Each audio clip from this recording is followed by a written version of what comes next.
cómo está siendo percibido, si es o no cierta mi perspectiva de que en realidad ya llegados a este punto se nota, es más amenazante para la estructura burguesa, la organización obrera que la campesina. Y cómo funciona, pues, dado que en el constituyente del 17 están prácticamente excluidos aquellos sectores populares de la revolución, y sin embargo se nos cuelan o se les cuelan artículos tan importantes para nosotros como lo pueden ser el tercero, el 27, el 123 y el 130. Yo creo que la historia hay que entenderla no en blanco y negro. Pero la burguesía también vive sus contradicciones, y sin duda estaba surgiendo el caudillismo a través de Obregón y el hombre fuerte que era Calles, los dos, por cierto, de Sonora. Entonces, ese es el primer elemento. Un segundo elemento que tampoco hay que pasar desapercibido es que la revolución la hicieron los campesinos. O sea, realmente la revolución que puso la mayor cuota de sangre fue el sector campesino. El movimiento obrero empieza a despegar allá por 1912, 1913, cuando empiezan sus primeras constituciones de organizaciones sindicales. Pero aquí hay dos elementos que me parece que la burguesía en su momento supo jugar adecuadamente. El impedir a toda costa que esos dos sectores se juntaran. Sí. Un primer elemento.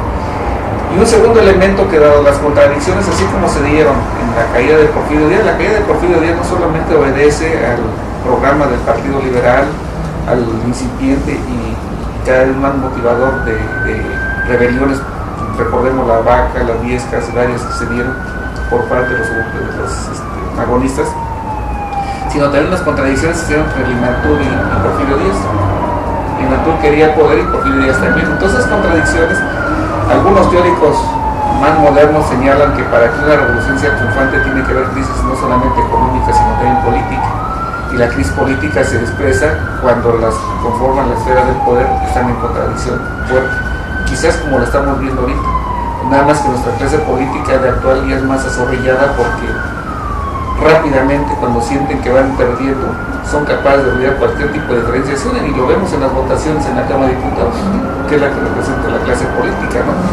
Y vemos los bandazos que dan de repente, que se baja el IVA y mejor no. Vemos los bandazos que se dan cuando no a la reforma laboral, sino ahora sí va, pero en la mía.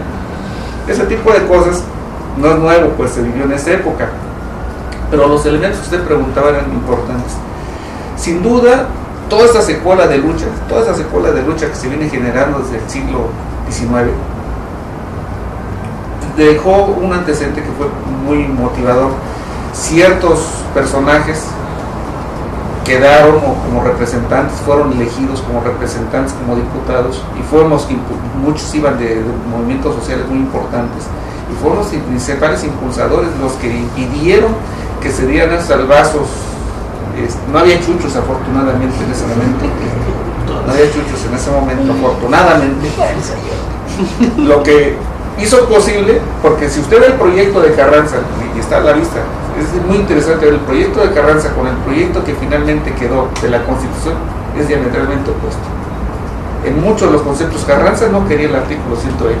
No, pues no. Y ahí, alguien a quien debemos agradecerle, pero estaba jugando sus canicas, es Álvaro Obregón. Porque Álvaro Obregón, con sus diputados, con su gente allá, los convence para que apoyen esas reformas que estaban impulsando dirigentes obreros y dirigentes sociales. Si no, no hubiera salido el 123.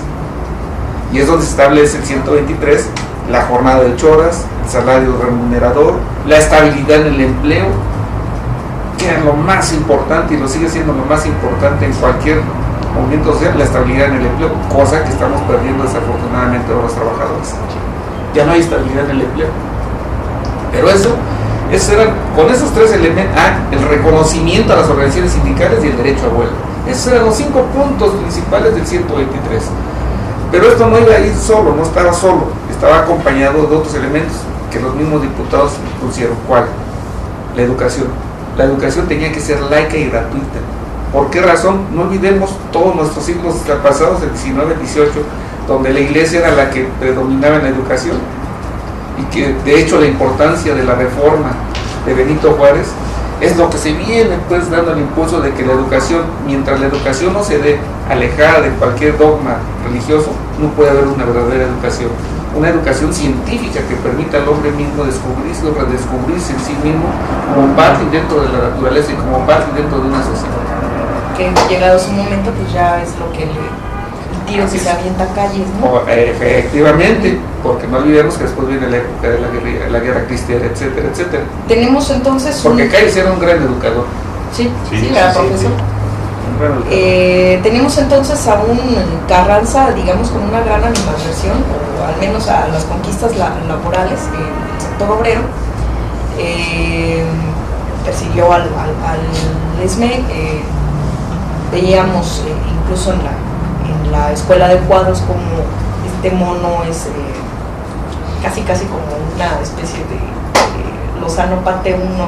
Donde incluso toma las instalaciones eléctricas para agraviar al ESME, por los juegos de contrapesos de la política y que empiezan ahí a cada quien a querer tener un mayor número de canicas y posicionarse con este Álvaro Obregón, que ya tiene como la idea de volverse el caudillo que cabe. Es el caudillo. Que empieza a tener cierta proclividad con apoyarse, pues que sus canicas sean en los movimientos obreros. Vemos en este contexto vemos el nacimiento de por un lado la creación de la CROM, y por otro lado un hecho que quizá a muchos no nos sea muy familiar, como lo es la huelga de la fundidora de Monterrey. ¿Podría contarnos un poco? Claro que sí, y esto no es extraño. Miren, yo creo que los obreros, los trabajadores, se nos han presentado en todos los momentos históricos oportunidades fundamentales que pueden ser aprovechadas. Lamentablemente a veces nos falta esa visión para aprovechar esas circunstancias, y por otro lado también se tienen que dar otra serie de circunstancias que permitan ciertos hechos. Hablábamos en ese instante que había una gran contradicción, aparte dice que por ejemplo Carranza, Obregón y este hombre Calles, pues era un triunvirato difícil de vencer. No hay que olvidar que los orígenes de Carranza eran distintos a los de Calles y Obregón. Mientras Calles era un profesor, Carranza era un latifundista, y Obregón venía de comerciantes, o sea, con completamente ideas y con preconcebidas totalmente diferentes. Pero aquí, ¿qué es lo que pasa en esta huelga? Bien, no olvidemos que en el 18 está la Primera Guerra Mundial. La Primera Guerra Mundial lo que hace necesario que las principales fundidoras, acereras, de hierro, todo eso que se necesita para una guerra, pues entonces tienen gran auge.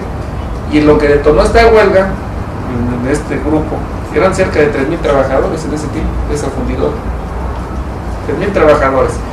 Y lo que detonó la bomba fue porque los empresarios quisieron, aprovechando, si tengo mucha demanda, pues trabajemos tan intensamente como sea posible. Y entonces establecieron jornadas de 12 horas y no se descansaba un solo día a la semana. Todos los obreros dicen, espérate, si tenemos un artículo 123 que dice que mi jornada es de 8 horas, que dice que tengo que tener un día de descanso, consecuentemente, no más no, y se van al paro,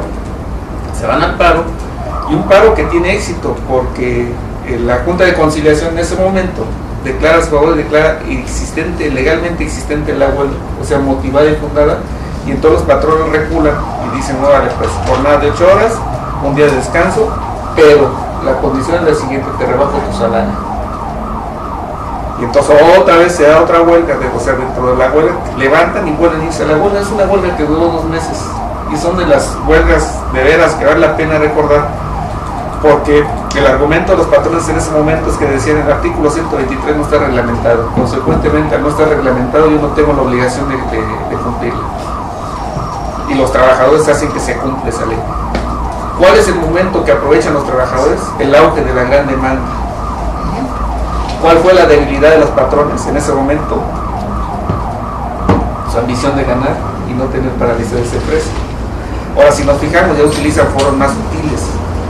Veamos Mexicana, veamos el caso propio del Sindicato Mexicano de Electricistas. Alternan empresas diferentes. Por ejemplo, aquí las que están llevando la reunión del pastel en el caso de Luz y Fuerza, no es ni Comisión Federal, sino son los grandes contratistas. Lo que está sucediendo en Mexicana, ¿qué es lo que está sucediendo? desafortunadamente ya parece que en estos días se anuncia la quiebra definitiva. Y entonces ahí vamos a ver qué va a pasar con los que están pensionados, con los que están jubilados, qué va a pasar con las indemnizaciones de los trabajadores, pero esas líneas aéreas están siendo cubiertas por otras líneas. Ya la ruta se la están dando otros, o sea, esa es la competencia que ven. Que además, bueno, ahí se pone las telecomunicaciones, bueno, las comunicaciones del país, que son un sector estratégico, en manos de las aerolíneas extranjeras, que son las que van a empezar a ocuparlas. Pero eso sucede con todos ustedes, por ejemplo, Teléfonos de México no se mojen. Por eso Telcel va por un lado, Viene Raíces va por otro, Telmex por otro, Tenor por otro. Entonces, me estallan aquí en Telmex, perfecto, pero yo con estas te cubro todo el mercado que quieras. O sea, eso es lo que ellos se han aprendido de la historia, los trabajadores no hemos aprendido de la historia. Ese es el gran problema que tenemos los trabajadores. Bueno, es mi punto de vista, por supuesto. La creación de la CROM. Este fue una organización promovida por Obregón. Por Obregón. ¿Cuál era la idea? Crearle la contrapartida al partido que había creado País con los campesinos. Este personaje Morones, que es como de la misma gama que el doctor Atl, ¿no? Gente que mete con marfiles para hacer un montón de cosas. Encontramos que tiene un origen en el ESME, pero finalmente hace esta escisión de la organización obrera, que al final se consolida en la CROM. No hay un parteaguas por ahí en la organización obrera a partir de la Casa del Obrero Mundial. Me parece ser que da origen al eso ya es mucho más tarde. Los obreros encabezados por Vicente Lombardo Toledano, ¿no? Bueno, Lombardo Toledano pertenece a la CROM. Pero hay ahí un contrapunteo con Morones en algún momento. Pero ya casi, más bien por 1921, 1922, porque bueno, ya el primero del nacimiento de la CROM es importante porque nacen cobijados bajo el amparo oficial. Un Morones que no se distingue ahorita, tenemos muchos moronistas, el del Seguro Social y otros que andan por ahí de dirigentes con ese mismo tipo de concepción sindical, cuando la importancia de la CROM dice nada ni menos que eran 23 estados, 23 federaciones de trabajadores que se adhieren a la CROM. O sea, nace la primera gran confederación. Incluso el Sindicato Mexicano de Electricistas se metió a la CROM, pero así como entró salió. ¿Por qué? Bueno, porque empezó a ver que la política de la CROM era de complacencia hacia el oficialismo. Yo pienso que bueno, no se trata tampoco de estar inventando o haciendo mentadas, pero tampoco hay que ser tan entregado. Sí, se sabe que Morones era uno de los operadores de secretario de Gobernación de las calles, ¿no? Así es. ¿Cómo es la relación del Sindicato Mexicano de Electricistas con la CROM, señor secretario? ¿Cómo empieza a generarse cómo se manifiesta, si acaso hubo una manifestación, no sé, en las calles o dentro de que repercutieran documentos al interior del sindicato y escindirse de una organización?